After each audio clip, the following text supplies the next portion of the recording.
સાળંગપુરની વાત કરીએ। સાળંગપુરમાં હનુમાન જયંતીની ઉજવણી છે। વહેલી સવારથી દર્શન માટે હરિભક્તો ઉમટ્યા। મંદિર જય હનુમાનના નાદથી ગુંજી ઉઠ્યું છે। સીએમ સાળંગપુર હનુમાનજીના દર્શન કરશે। સાળંગપુરમાં હનુમાન જયંતીની ધામધૂમથી ઉજવણી કરવામાં આવી છે। વહેલી સવારથી શ્રદ્ધાળુઓ દાદાના દર્શન કરવા માટે ઉમટી પડ્યા। મંદિરને ફૂલોથી શણગારવામાં આવ્યું છે। આજે આખા દિવસ દરમિયાન अलग अलग रीते दादाने રીઝવવામાં આવશે। અન્નકૂટ ધરાવવામાં આવ્યો છે અને ભક્તોને કોઈ અગવડ ન પડે તેના માટે પણ તમામ રીતે વ્યવસ્થાઓ કરવામાં આવી છે। શ્રી રામ નામની ધૂન સાથે अलग अलग रीते આ મંદિરને જે રીતે શણગારવામાં આવ્યું છે, બહારથી પણ દ્રશ્યો આપ જોઈ શકો છો। લોકો પ્રસાદનો પણ લાભ લઈ શકે તેના માટે કાઉન્ટર્સની અલગ વ્યવસ્થા। વધુ માહિતી સાથે સાળંગપુરથી સંવાદદાતા અશ્વિન મકવાણા ફોન લાઈન પર જોડાયા છે। જી અશ્વિન, જે રીતે તસવીરો દેખાઈ રહી છે, સુંદરથી ફૂલોથી સુંદર રીતે સજાવવામાં આવ્યું છે આખું આ મંદિર સાળંગપુરનું, શું કહેશો? સવારથી કેટલા ભક્તો આવી રહ્યા છે? આખા દિવસ દરમિયાન મંદિરના કયા કાર્યક્રમ?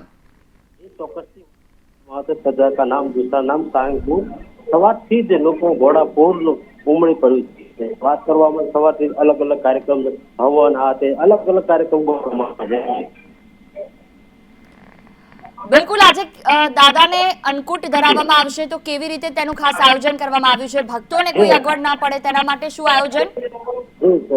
યજ્ઞ માટે અત્યારે યજ્ઞ ચાલી રહ્યો છે, ત્યાર પછી અન્નકૂટ ગોઠવવામાં આવે છે, ત્યારબાદ એ રીતે દરેક કાર્યક્રમ યોજવામાં આવે છે। બિલકુલ, તમામ જાણકારી બદલ આભાર। તો સવારથી જ લોકોનું ઘોડાપુર ઉમટ્યું છે, યજ્ઞની શરૂઆત થઈ ગઈ છે, ત્યારબાદ તેમને ભોગ લગાવવામાં આવશે।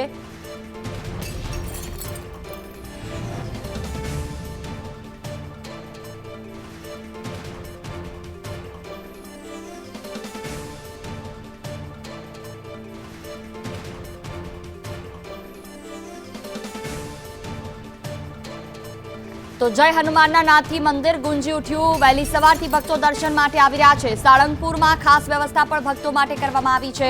મુખ્યમંત્રી ભૂપેન્દ્ર પટેલ પણ દર્શન માટે સાળંગપુર પહોંચે। બપોરે 1 કલાકે તેઓ સાળંગપુર પહોંચશે તે પ્રકારના સમાચાર। મુખ્યમંત્રી ભૂપેન્દ્ર પટેલ પણ હનુમાન જયંતીને લઈને દાદાના દર્શન કરવા માટે પહોંચવાના છે। ધામધૂમથી સાળંગપુરમાં ઉજવણી કરવામાં આવી રહી છે। તસવીરો આપને દર્શાવી રહ્યા છે કે જ્યાં કોઈ પણ જગ્યા પર નજર કરો, ફૂલોથી સુંદર રીતે આ મંદિર શણગારવામાં આવ્યું છે।